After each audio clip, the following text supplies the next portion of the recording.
আপুনি আদিবাসী hair oil ব্যৱহাৰ কৰে নেকি? তেন্তে সাৱধান হওক।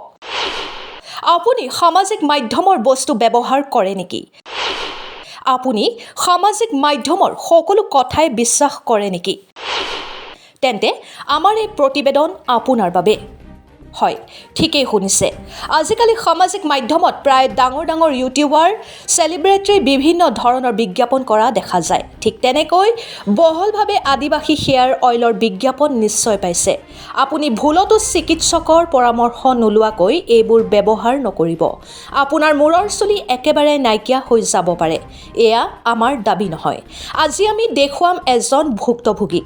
এজন শিশুক চাওক, মূৰত কিমান চুলি আছে, কিন্তু এই শিশুজনে ঘৰত থকা আদিবাসী হেয়াৰ অইল লগোৱাৰ পিছত মোৰ এডাল চুলিও নাই, সম্পূৰ্ণ নাইকিয়া হৈ গৈছে চুলি।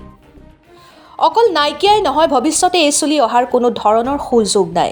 কোনো চিকিৎসাই কাম দিয়া নাই। এইজন ডিমৌ বাইহাটা চাৰিআলিৰ শিশু, যোজন এদিন ভুলতে ঘৰত আনি থোৱা আদিবাসী হেয়াৰ অইল মূৰত লগাইছিল। তাৰ পিছৰ পৰাই 10 দিনৰ ভিতৰত সকলো চুলি নাইকিয়া হ'ল।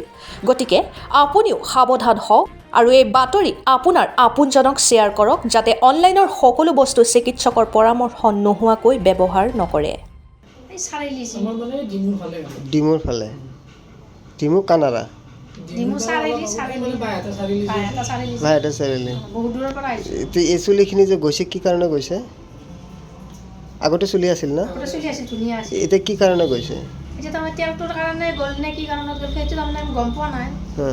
কেতিয়াৰ পৰা গৈছে? 2 মাহ আগতে কিবা কৰিছিলে? কিবা বেমাৰ হৈছিলে?